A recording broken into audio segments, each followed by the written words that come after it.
Hello and welcome everyone to the USTS Ultimate Sports Training Show. I'll be your host for today's show, Bob Lemire. What we try to do on this show is get into the minds of unique and elite athletes, martial artists, or whatever anyone has anything to offer for anyone who might be training or trying to learn a specific art. Today on today's show we have a special guest, great friend of mine. We go way back into the 1970s. We used to train together. Good friend of mine again is Reverend Jamie Proctor. Welcome, Reverend. Nice to see you, Bob. Reverend Proctor we trained together for probably about 5 years in the Lawrence area under the Grand Master Mu Young Lee, one of the greatest Grand Masters of Taekwondo ever. And then we lost track of each other, and I asked Jamie what happened, and then Jamie said to me a couple of minutes ago, life. And I like that. Life happens. And now he's back with us over in Pelham, New Hampshire, United Taekwondo, with all Grand Masters who've been training together for the last almost 50 years. So, Jamie, do me a favor. I haven't seen you too much in the last 40 years. We'd bump into each other once in a while. Yes. And there's a couple of funny stories about that. But what have you been up to? And your life is quite interesting and unique.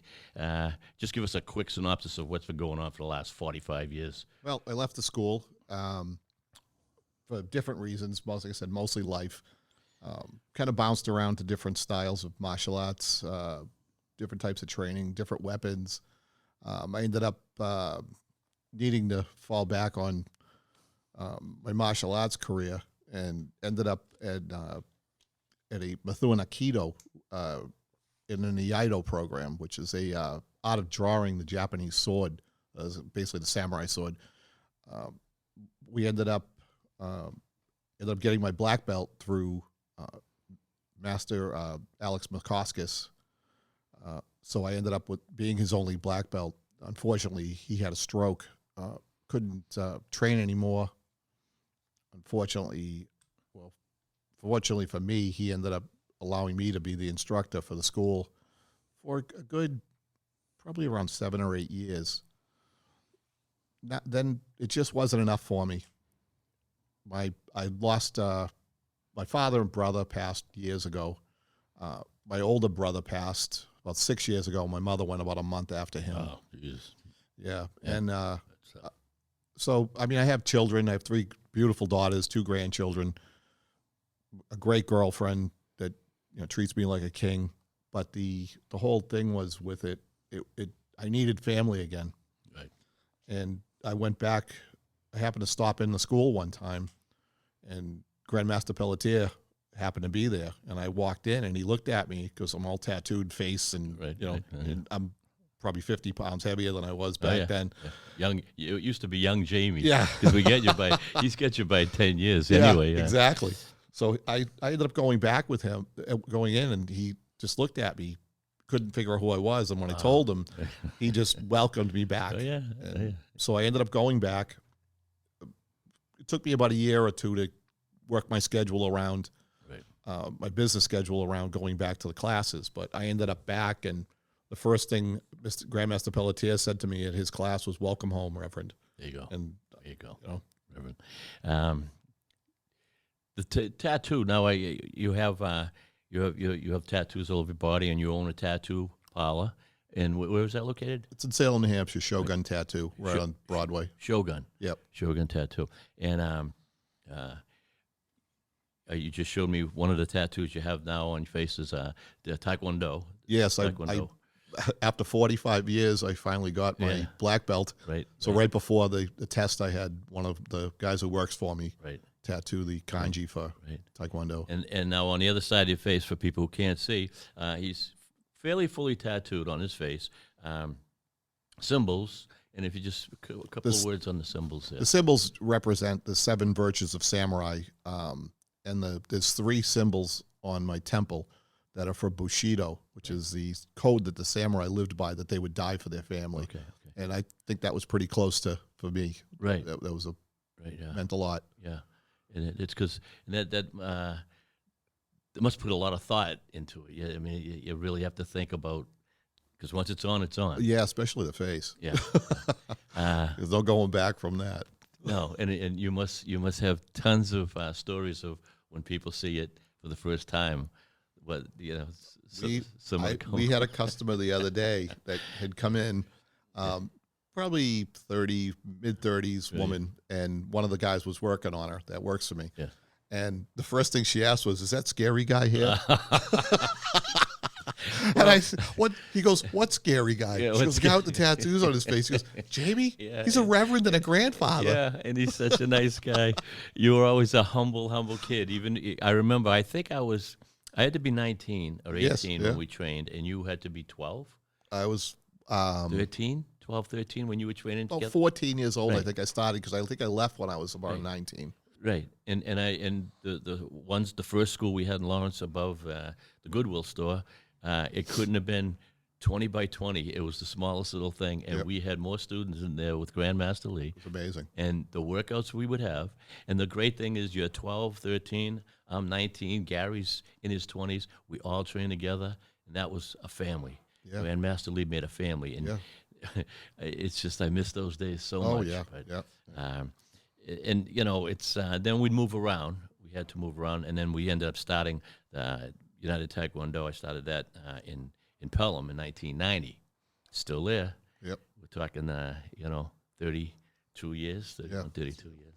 And so it's great. We trained about, 2 or 3 months ago, you and me. We trained Yes, one yeah, class. that was one great. day. That was That was great. first time in 40-something years. Yep. You haven't lost the niche. Oh, my God. You still look great. It's 66. I feel, you wake up in the morning. Sometimes I wake up in the morning, and I feel like I'm 25 years old. I'm ready to do everything. Sometimes I wake up, I feel like I'm 125 years old. I hear that. And so that's what we could talk about also is what you've done for, say that, and I'm so intrigued with the samurai, and how do you say that? The Iaido. Iaido, I don't want to mispronounce it. What made you get into that? That's just intriguing. I've always liked the weapons Right. form, and at the time, I was pushing about 220 pounds, which Wow, Jesus. going back to my Taekwondo days when I was 135 130 pounds. Yeah. And as far as physical, it kind of melted me in a little bit back into martial arts without having to Hurt have yourself. a stroke or a heart attack. Hurt yourself. Yeah, so it was something I could do to still be part of martial arts, but not really overexert myself. I guess that's what Right, I'm right. saying. In fact, part of the reason I waited as long as I did to go back to the Taekwondo school, not only for scheduling purposes, but I needed to lose some weight. Right. I dropped about 50 pounds before I went back to Wow. the school. Wow. Yeah. Just diet or diet Yeah, and exercise? Well, I had all my teeth removed and all implants done, so I Right, couldn't eat yeah. for over a year. Wow. That Jesus. knocked a little bit off, and then plus training, Yeah, yeah. and diet. Yeah. Right. Yeah. It all comes together. Oh, yeah. Plus, training with Grandmaster Lee, and I tell people, I mean, he tortured us. He had this mentality, 2-hour classes, didn't, no air conditioner, open up the windows, and if it was 110 degrees out, it's too bad. You get in a 2-hour class. You're right. And when you start doing and training like that, nothing in life is harder. No. And better not bend over and try to catch your breath, and better not go get a glass of water until he says it's so, because he'd yell at you. Oh yeah. But boy, did that toughen you up. That's old school. Yeah. That's old school. And boy, do I miss that. He passed away a couple of years ago. Yeah. God rest his soul. So upset that I couldn't get to see him before. Yeah, he would have loved to see you because Yeah. that's how he was. Yeah, but he said he never forgot a student either. You know your name the minute Yeah. you walked right in. Yeah. And you know how hard that is because kids are 12, 13, they come in and they're 40 and 50. They'll come in and say, Grandmaster Lemire, how are you? And I'll go, hi. Not a clue. You don't remember me? And I go, no, you just know. No. But you got to figure, I mean, I would think after almost 50 years of being around teaching, whatever, it's got to be 25,000, 50,000 people you've gone through your life. Oh, it's my business especially. And I've actually had people get insulted. I had a woman came in for a small piece, and I mean, I'm 60 years old. It's like, the memory starts to go. And she was upset that I didn't remember her name. She's like, I thought we really connected. I'm like, I apologize. I connected with thousands of other people too. Yeah. And well, it's like say little kids, they'll grow up and you've kind of, you don't stay the same, but you're that same person. Right. But they were little kids. You don't see them for 40 years. And it's like, they're grown men looking down at you. Yeah. Last time you saw them, they were, 2.5 feet. Well, that's just funny. And just one more question on the samurai. Now, you did a show for me, and I'd like a couple more show for the Taekwondo show we have at DATV. Anyone who wants to ever check in on that, we have a half-hour Taekwondo show. You'd enjoy it, and you did that one show for me, and oh boy, a lot of people talk to me about it. They just because no one sees that. And that was you drawing the sword. Right. Basically a samurai is a duel. Right. The faster you draw your sword, that's usually the first one to draw the sword is the winner. Wow, I never knew that. Yeah. But it also has to do with techniques. There's a lot of misinterpretation. It's not like some of the other like Okinawan weapons that it's more kind of fancy, like nunchucks and right. Yeah. Whereas a sword, it's very the movements are done precisely but very basic. There's no spinning it around like fancy. Right. It's none of that. Right. And a lot of people, you see a lot of it on like YouTube videos where they're throwing the swords up in the air and doing all that. I see that. Yeah. Because when I watched your show, I said it's a ceremony. Yes, exactly. It's very traditional. It's a total ceremony. Yeah. But it's so relaxing just to watch. Yeah. Very relaxing to do. Yeah. Yeah. And so you have to practice that ceremony over and over. Yeah. Even the folding of the hakama, which is right. the pants that we wear over the uniform. Right. That's actually a ritual that they do. Yeah. Yeah. And so you must know all the history of all samurai and some. Yeah. Some. Because every once in a while, you'll see a show on TV and someone doesn't bow to one of the samurai warriors and their head's on the ground in 2 seconds. Yeah, well, they were basically the police of Japan. Right. And if they were disrespected, they were allowed to take your head off. And they would. Yeah. Old people. Yeah. The movies I saw. Right. But it's based on fact. Right. Some of it was, yeah. Yeah. And now do you practice at all anymore? Or I'm still doing a little bit here and there. The style that I learned the forms were called setegata. Right. Yeah. There's 12 of them, and I started getting into. There's another one, Weishinru style. I started doing a little of that. I learned a few from different people on YouTube. There's several different styles and forms for that. Yeah. Hundreds that I would probably never learn unless there was YouTube or something. But basically, I do still practice it. Right. I don't teach it anymore. Right. Because my hard drive in my head is only so big. Yeah. So and I'm really focusing on the Taekwondo and right. I you don't have so much time. Right. Yeah. And I wanted to get my body back into shape again. Right. Right. And but now, did you do a form when you did my show? I did all 12. When you did my show? Yeah, I did all 12 in that half forms. hour? Yep. Wow. Yeah, because I forget, it's been a while since and I didn't know that. So those were the forms. Those were the forms. Wow. Yeah. Jesus, that's wild. Yep. That's and you remember them all? You did? Yeah, I still remember them. Yeah. Yeah. And exhibitions, you ever do exhibitions with the No. Surprised, because that's... My instructor did one in Lowell. They had a like a Japanese appreciation day or something. He did one. It was really nice, really cool to see him doing it. 75 years old, and he was still going.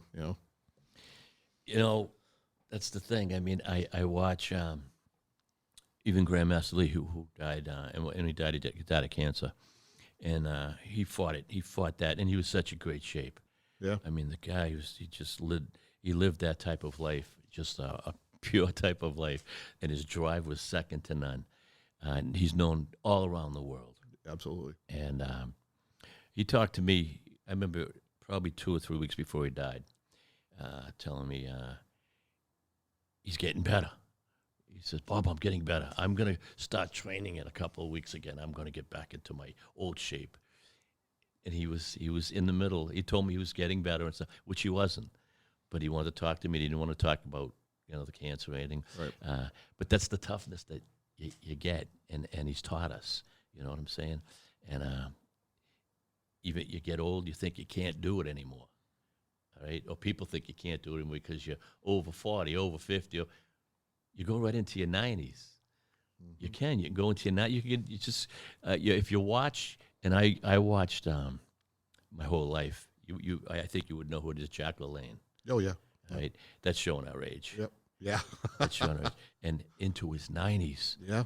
I remember him on a show, and he was with his wife, and she controlled him. She had the leash around him. It was just so funny. And they said, "Hey, you have a birthday coming up," and I'm taking a guess at the birthday. It's 90. I don't know what it was, but it was like that. And he says, "Yeah." And they go, "What are you gonna do for it?" He goes, "Well, I want to swim the English Channel with the boats tied behind me." And they go, "Are you going to do it?" And he goes, "No, she won't let me." And she just shook her head no. But you look at a guy like that, and you look at Grandmaster, you look at older people. And Grandmaster Pelletier. Grandmaster Pelletier. Yeah, I mean, a replaced hip, and he still does full splits. It's amazing. He's 72, right? Yeah, almost 72. Almost 72. He's got me. I'm the kid. Yeah, and you're the little kid. Yeah. Little Jamie, yeah. I'm 66 and he's 72 and I'm the kid. He's going, yeah, because whenever we talk about our aches and pains, he goes, "Yo, you're young." Yeah. And we up to COVID, we trained at least twice a week. And we're talking, he was 70 years old. Yeah. And he'd train like a kid. He'd go home and hurt. Oh, yeah. And I'd go home and hurt. And we'd let a day or two go by, and we'd go back and we train together doing our formal free sparring exercise. And we're talking in the 70s. And you're right. I got to make sure that I give him his props. You know? Yeah. But anyway, what other martial arts were you doing also? You said Aikido? Yeah. I know. I did a little bit of Aikido at the with the guys at the school because I was teaching there. So they kind of, hey, why don't you join a class? And then the grandmaster there passed away a few years ago from cancer. And where was this? It was it wasn't originally in Methuen, and now it's next to my business in Salem. Right. It's Northeast Aikido, and they. My friend Mike ended up taking it over, who was he was like the chief instructor under Grandmaster Dory. Yeah. And he ended up taking it over. We had a memorial class for him. Wow. So I got to they wanted me to be included in that. And there was a couple of other guys that owned schools, different types of schools that studied under Grandmaster Dory that I'm still in touch with. So I called them and we all went out, and it was pretty cool. Well, you're on Facebook, and we're Facebook friends, and you never stop. No. I get a kick out of watching you and build your house. Yes. And building your pool and stuff. And I'm going to look at it. Now, you did a lot of the work in the backyard that you have there with the pool? Yeah, my girl, she was diagnosed with lung and endometrial cancer in January, so she's been going through chemotherapy. She's doing fairly well right now, and we knew we wouldn't be able to travel, so we actually found someone that could do the pool. Right. We had the pool put in, and I basically built her a backyard oasis around it. Right. That's what I went to school for, carpentry. Right. I actually went to the Lawrence Vogue for carpentry. Kind of easy for you. Yeah. My father was a finished carpenter, so. Nice. Yeah. It's because I've seen what you did with the house, and it's like, wow, what a nice job. And keep you busy. Yeah. You save yourself some money. And as I was saying, both of our wives have been sick, and they're both kind of getting better. Yep. In a way, it's slow. It's a slow process, but it puts things in perspective. You don't realize. I know with training my whole life, I spent so much time at the school and so much time with Grandmaster Lee and stuff, and I say to myself, should I have spent that much? That's why I ended up kind of retiring, teaching. I could never retire from working out, right? But I had to it was just so much time. It is. I understand that. And COVID kind of slowed it down. You know, I was retired before that and thinking, I'll go back here. And COVID just shut things down. Right. We shut down just for a little while. Right. We're back in action. Everyone's back in action now. Right. Hopefully it stays that way. But I was thinking the other day, you know, it must have been maybe 5, maybe more years ago. I got an invitation for an audition for a movie. Yes. And so I went to this audition. They were looking for a martial art, and I said, "Right, they're inviting me. Then I'm going to give it a shot. You know, that'd be fun." And so I go there, and who do I see? The Reverend Proctor.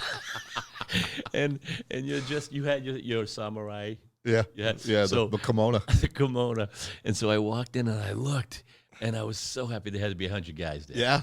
And they were all in one big line, and I seen these guys, they're all nervous, and and I'm like, Jamie!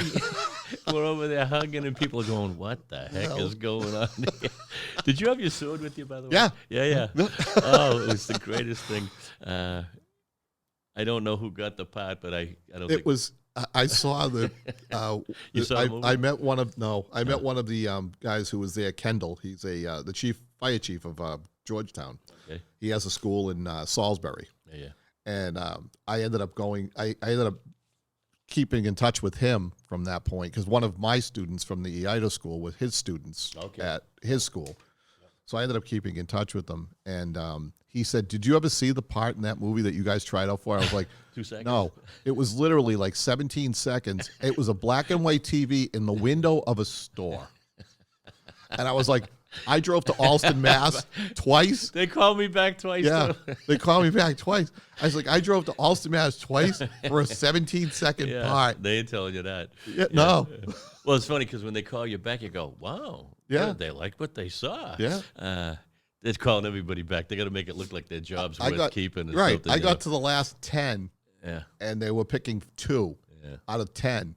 And my girlfriend said to me, she goes, "You know what they're going to do? They're going to pick that young, good-looking guy." Yeah. And I was like, "Why?" Yeah. And she goes, "Well, if they want like some type of like freaky killer, you'd fit it better than like this pretty boy martial arts instructor." So I was like, "Oh, okay." I guess she was right. It's funny, because I remember when I got a call. Yeah, they liked your first audition. I go, "Now I know nothing about it." I go, "Wow, all right, that's pretty cool. I'll give it a shot." I mean, you are not going to say no. I don't know. And I heard I never saw the movie. Did you see the movie? No. Yeah. I refused to watch it. Yeah, me too. Kind of lame. It kind of looked like a lame movie. And I wouldn't even mention the movie, but it's funny because my son was in the next Karate Kid. The one with the when it was a girl. I think that was The next Karate Kid. It was Kid. the third one. You think I'd know? My son was in it. Yeah, it was the third one. And he had some good parts in it. Really? Oh, my son Jimmy, yeah. And we got pictures of him, Mr. Miyagi's, the guy, the bully instructor's going to punch someone. Mr. Miyagi's looking over, and my son's right there with another one of my students. I got him through Grandmaster Park. Oh. Who knew, so. That's awesome. And they had pretty good parts. And then they liked my son's look and called him up for another movie. As they liked his look, they wanted to talk to him. I called my son up. He was 18. I said, "Jim, hey, I'm all excited because you could see him in that movie." I said, "They like your look. They like the way you had your hat on backwards, Jim." I go, "They want you to go audition for another movie." "I ain't got time, Dad. I got to work." I said, "Jimmy," he's 18. Yeah, this could be your new job. I said, "Jimmy, they wanted you. They like you. I ain't got time for that. I'm not losing my job." And that's my son. When he said, "I got a girlfriend, Dad. There's no way that I'm going to." So to this day, I wonder what he thinks about, not making that move. But it's just funny. But when I saw you that day, I was just so, and I think, was your my girl was with me. She was with you that day. I met her that day. Long hair. She had long curly hair. Curly hair. Yeah, that was the first time I met her. But it was about 5 years ago. Yeah, it was about 5. Yeah. Yeah. I think that's what it was. And so the thing is, thinking back about training with you guys and you and all your friends. Yep. You were Bob, Mike. Yeah. I remember and we were the older guys. Yeah. At 19, 20, 21. We were like the adults. Yes. And I remember training with you guys in that little school, and we worked out so hard, and that was so much fun with Grandmaster Lee. Yes. I got hooked, and you know, like yourself, I think you get hooked because of your friends. Me and Gary got so close. Right. Grandmaster Pelletier, and a lot of other people. So a lot of people who are dead, they died. Phil Conrad Dumont. Conrad Dumont. We called him Doctor. Yes. Everyone's got a nickname, as we all know. Yeah. Well, it's easy to remember. Yeah. Easy to remember people. And you know why we called him the Doctor? He was a carpenter. He was one of the toughest men you've ever met in your life. Yeah. He was a carpenter from Canada. Yes. He could barely speak English, him and all his brothers. You're right. And he did a lot of work for us at the school.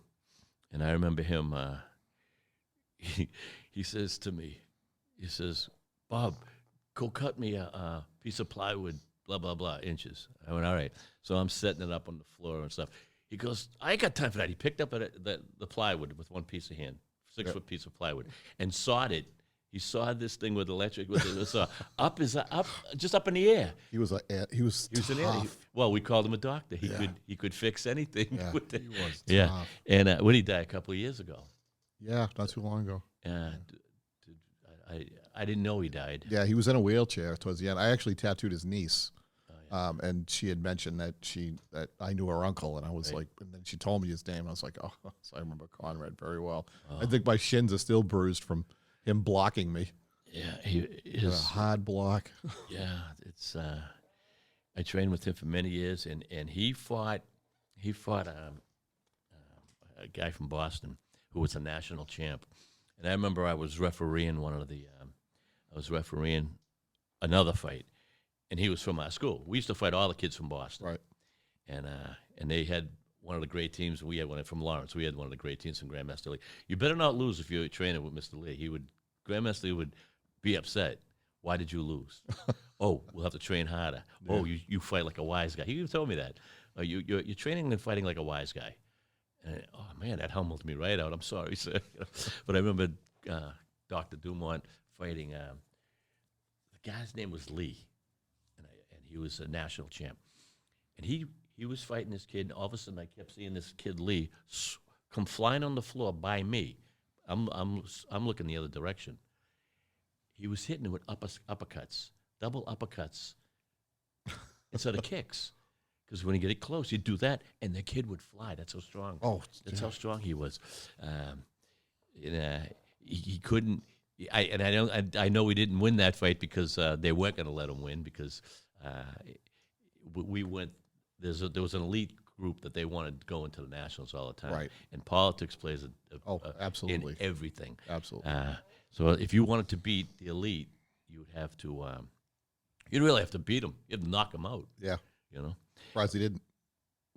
I'm surprised too. Yeah. That's why it's funny because people will talk about the people from Boston, and I remember fighting Joe Rogan. Yes. Yeah, I fought Joe Rogan, and we had a good battle. I got stories about that. I won't get into that today. But did you ever compete in any other tournaments? Or? Yeah, actually, when I had studied with Young Kim, I had tried going back. I went with him for a little bit, and we did it was in Lowell, and it was right before the Olympics, the Seoul Korea Olympics. And it was national and international. Okay, yeah. They broke us up into two. Right, yeah. I signed up for the wrong thing. Yeah. And I fought this kid. And, I mean, this kid could have been kissing me and kicking me in the head. He was so limber. Yep. Not a lot of power. Right. Yeah, but it doesn't matter. But it was all points. Right. All points. I remember old school, I'm basically striking him by blocking his feet and his legs. Right. And we went back into the dressing room after. Of course, he won. We went back into the dressing room, and he was limping. And I just looked at him, and I'm humble enough. I said, Are you feeling all right? And he says, "You have the hardest shins I've ever hit." And I says, "Well, congratulations on your win." He goes, "Yeah, congratulations on my win." He says, "I'm gonna be down for at least the next 2 weeks." So I kind of smiled and went off, and so. But and then we had done quite a few of the AAU tournaments back in the day, but it was mostly for weapons forms. Right. Yeah. I didn't do too much fighting as far as that went back then. But Right. Yeah, because we trained. It's funny because when I first started Grandmaster Lee, I don't know, 5, 6, 7 years go by in the beginning, and I remember asking Grandmaster Lee, "Are we gonna do tournaments?" No, Yep. no, I don't like tournaments. That's not Taekwondo. And I said, all right, he didn't want tournaments, nothing to do with them. right, that was my era when I started with them. Nothing. He wouldn't let us. He said, no, it's not Taekwondo. They're just training 1 or 2 kicks. That's all they want. He goes, I'm training you. You're going to learn Taekwondo. So for years and years, then he got into it. He could see all his friends getting into the World Taekwondo Federation for the Olympics. Right. Because now it turned into an Olympic sport. So then we got into it. And some of these people fought for 10 years already.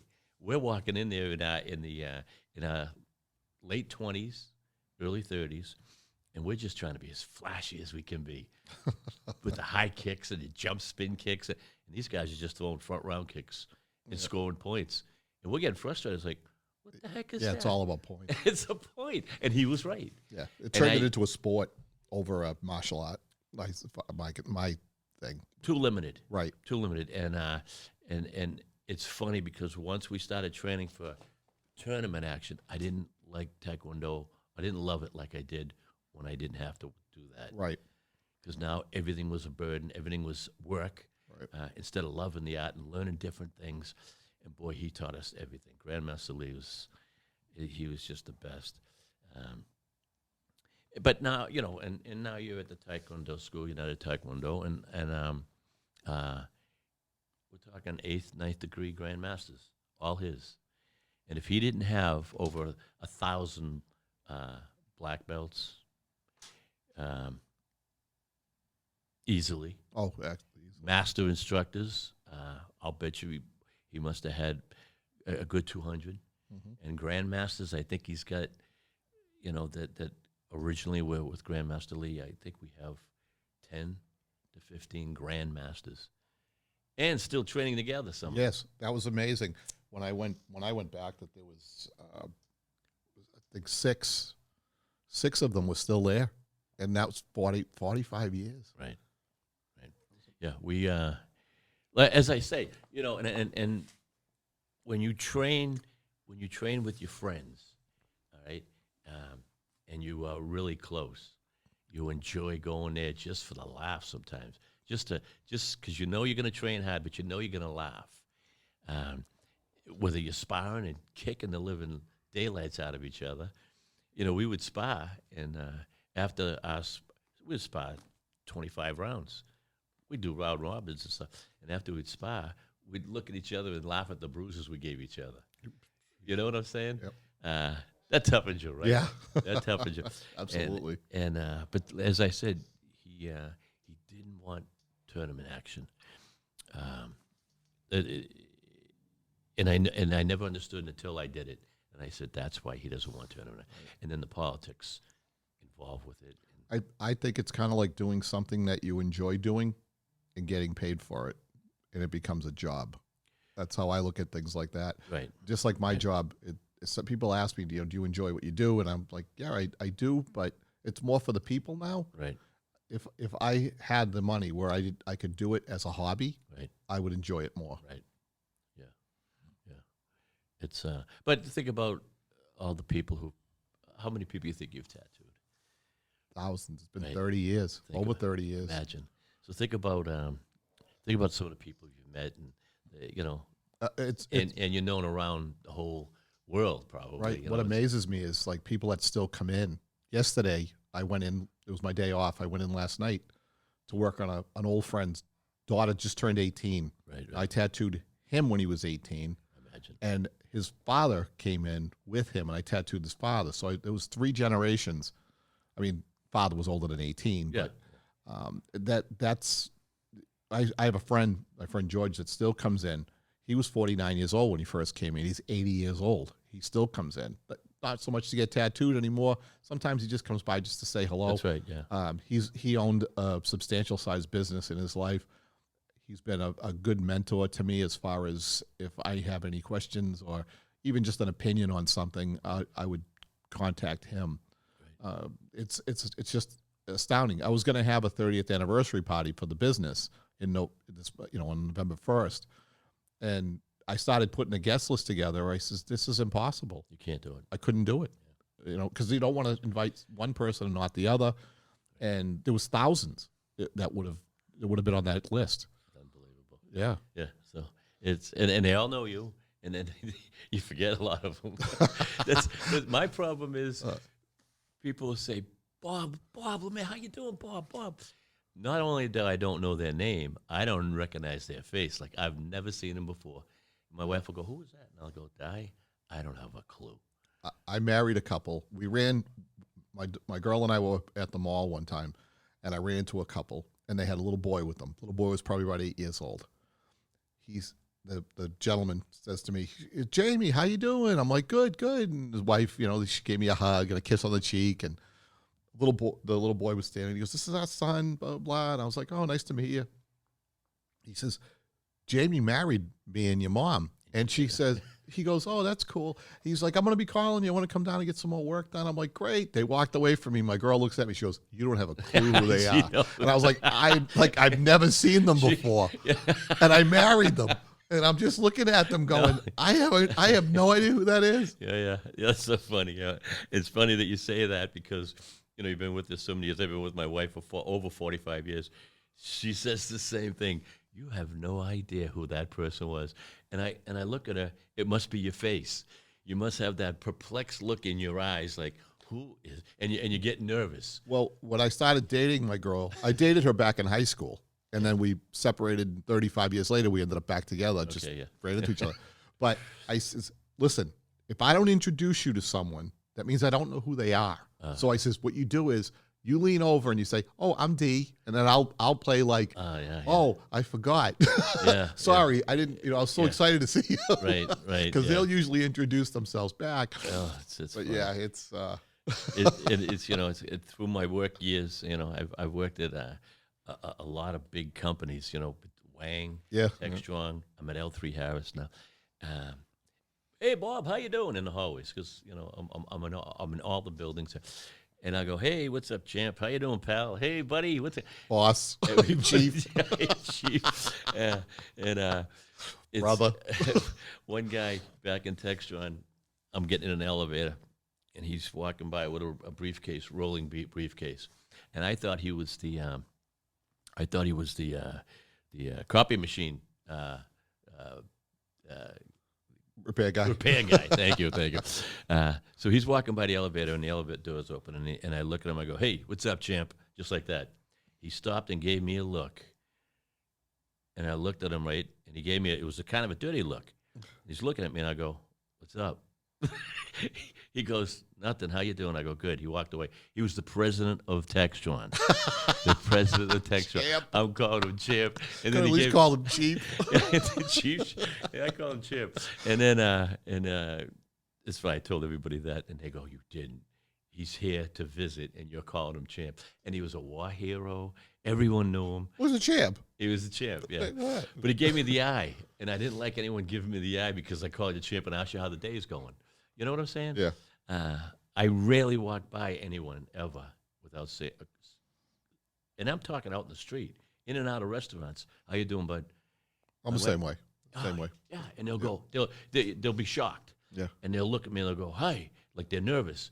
My wife will go, why do you do that? I go, because I'm trying to be nice to people. That's why I'm doing. We live in America. We're all Americans. Exactly. Say hi to who. And that's the problem. People don't talk. That people are scared of each other. Yeah. And people are scared of their own shadow, I guess. I don't know. But Grandmaster used to be the same way. Wherever we would go, we'd go to a restaurant.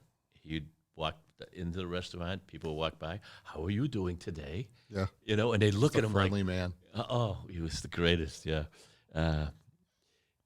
When you, so I'm gonna ask you to come back on my show, the Taekwondo show, and do some more of your. As long as you're there this time. Oh, maybe we can do that together. We'll do that we'll together. do it together. Yeah.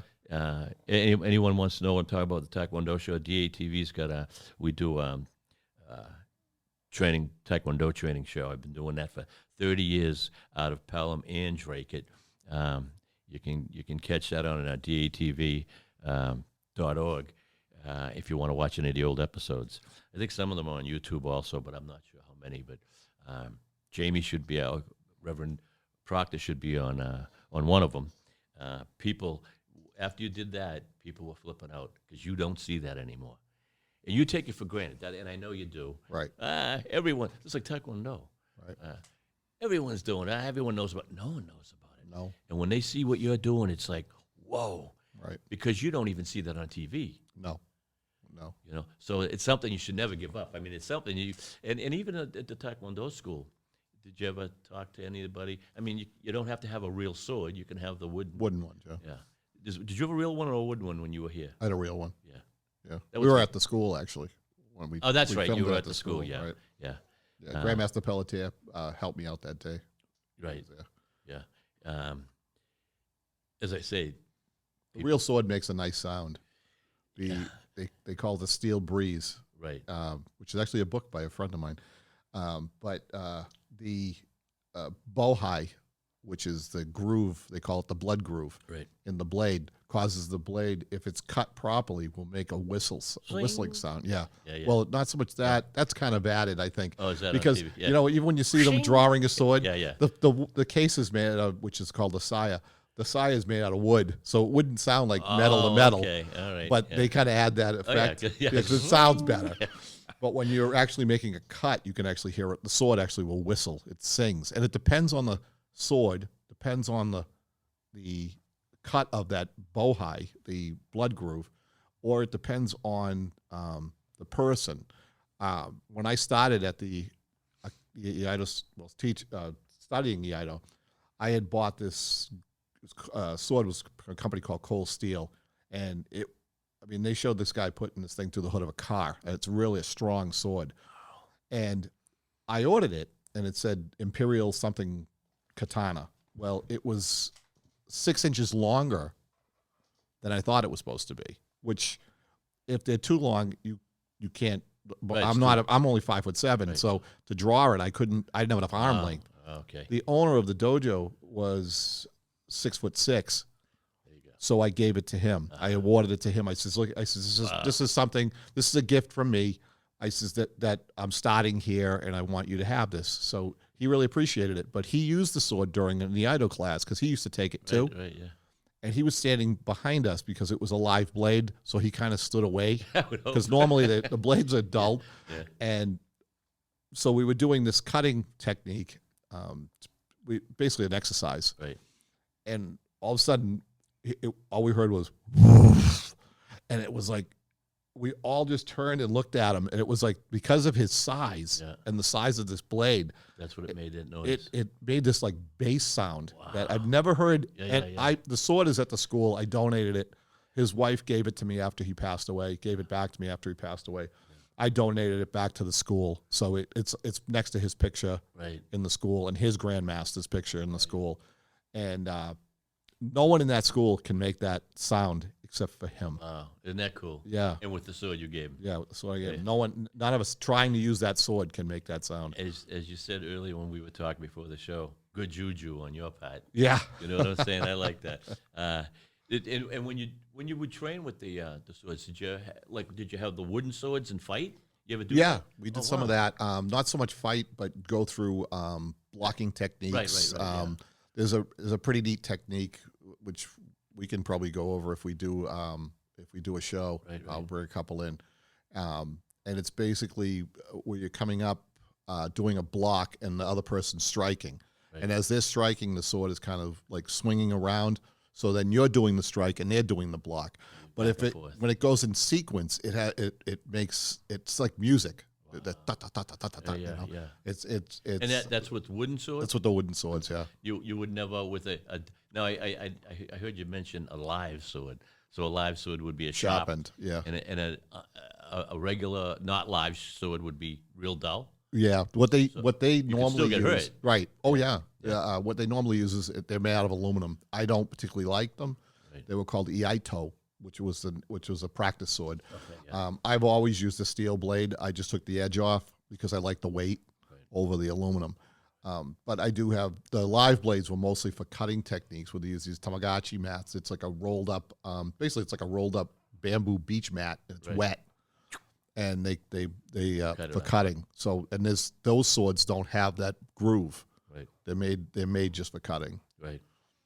And it's because when you say that, I keep thinking of cutting samurai cutting a candle, and it never moves. Right. Then it drops over. There's a YouTube video. It's called "Death of a Grape," Yeah. and I cut a grape in half. You do? Yeah. Out of the air. It's I threw the grape up. There was Right. like kind of a slow motion video. Right. My daughter actually took it, and I cut a frozen grape. I cut the grape in half in the air. And that's on YouTube. Yeah, it was on YouTube. And what do they call it? I listed it as "Death of a Grape." Death of a Grape. So everyone, if you want to check that out, that sounds great. So and now when you get your sword and this is going to be something that you're going to train with, do they bless it? Or there's a ceremony that No. I would think you would. You know? Yeah, because the samurai, they treated this sword.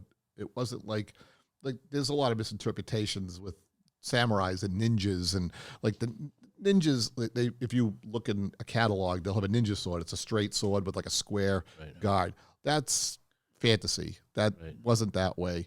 They would basically pick up, a dead samurai's sword and use that. Sometimes they would cut the blades down to make them a little bit more easier to conceal. Right. But they never really they never had their own sword. Okay. They didn't have the money for that. They were mostly peasants that were ninja. Oh yeah. But right. Yeah. but the actual sword, I would imagine, the real samurai, they were Right. blessed because they honored that sword. Right. That's what I'm saying. So you would have some ceremonies for Yeah, they would have ceremonies. especially if they break or something or Right. Well, they never broke. never That was like talk about bad juju. if a samurai sword broke, it was bad luck. Yeah, I've seen modern day swords that have been made out of folded steel, Right. split a bullet in half. I mean, that's how strong they are. So you imagine you go back, 300 years when they were hand forging them. Right.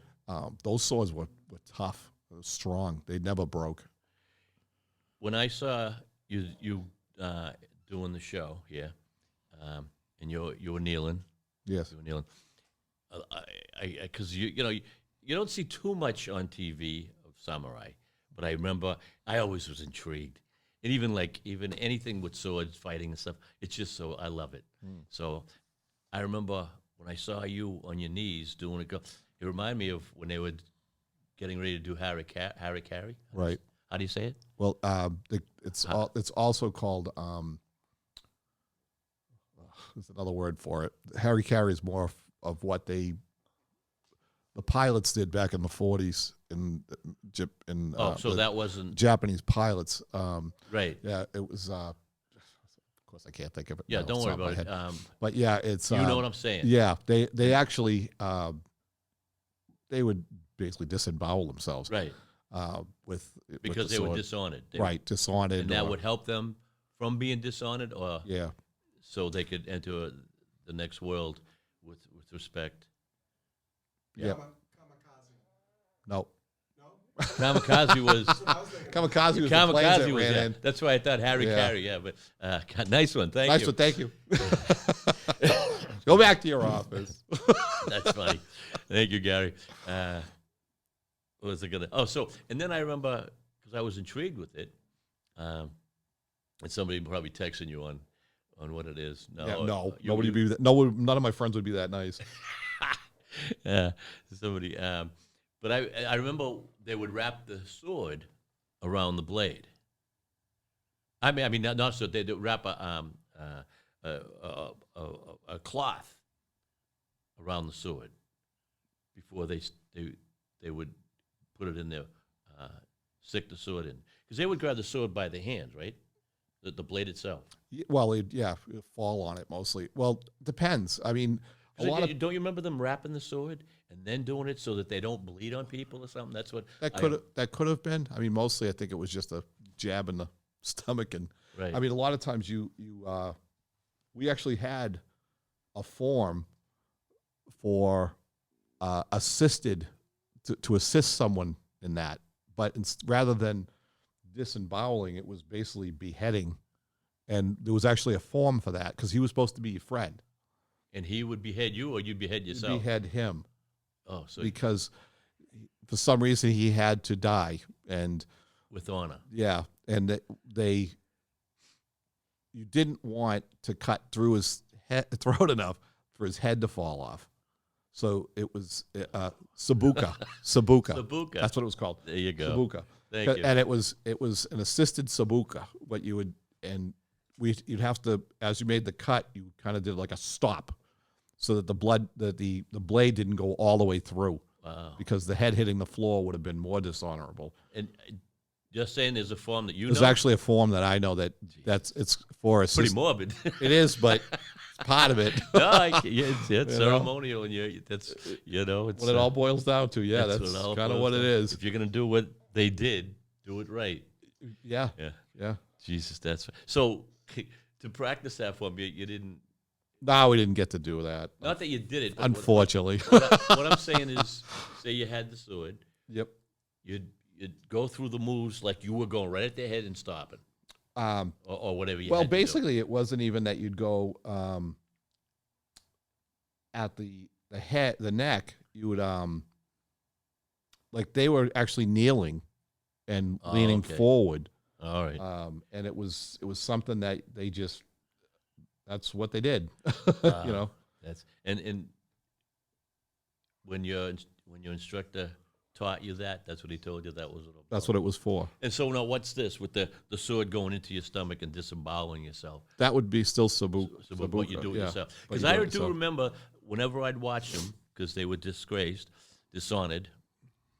I remember them wrapping the blade with cloth. It could be because the handles were so long. I mean, the blades were so long that Okay. maybe they did that All right, just to maybe. get a better grip. They maybe held the blade. Right, because their fingers would all Right, get- because right. because you'd lose the fingers would end up falling off before you made it halfway through. It's not funny. That's funny. I hate. No, it's not. How do we get off into that? I don't know. You started it. Well, I know. Well, I'm pretty intrigued with your with the samurai. I think that's really cool. And you know what?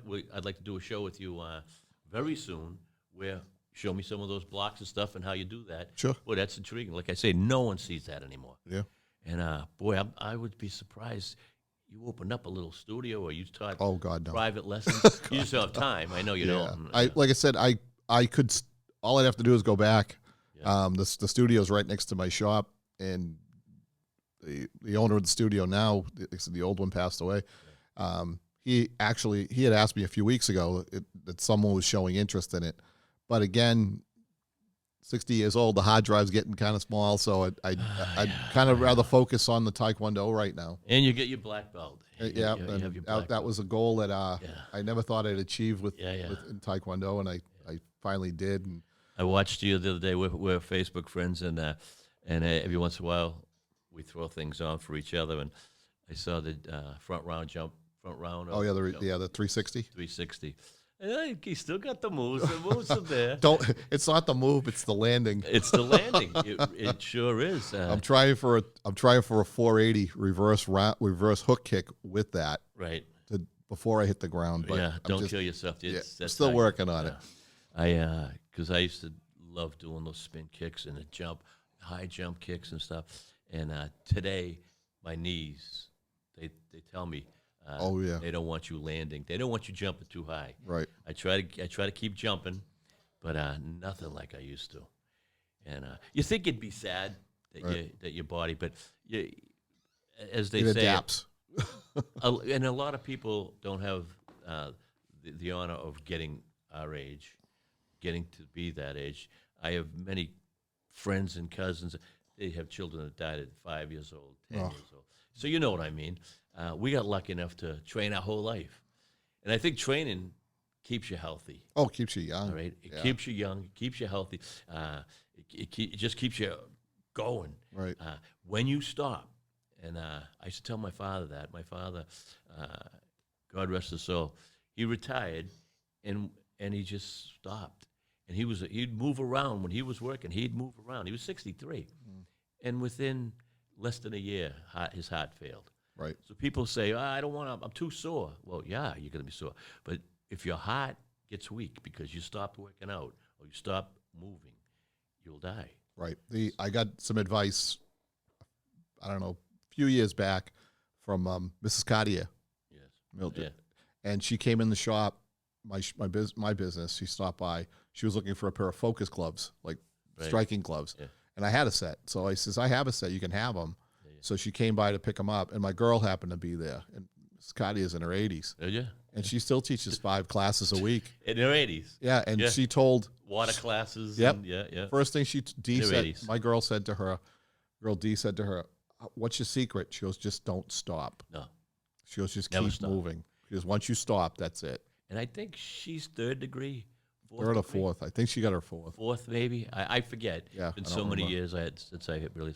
But I know she kept, almost all my students and people are all on Facebook, so I see what's going on in their life. And yeah, it's amazing. It's amazing that to see.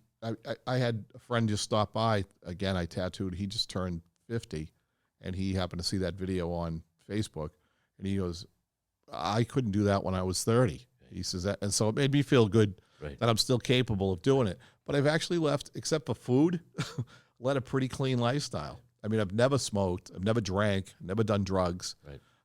It's a big difference. Yeah, and I mean, you know, if you don't abuse your body will repair itself. Exactly. You know? And that's one thing I watched with Grandmaster Lee. I mean, but you know, even though they liked rice so much and so much rice, stuff like that can hurt you.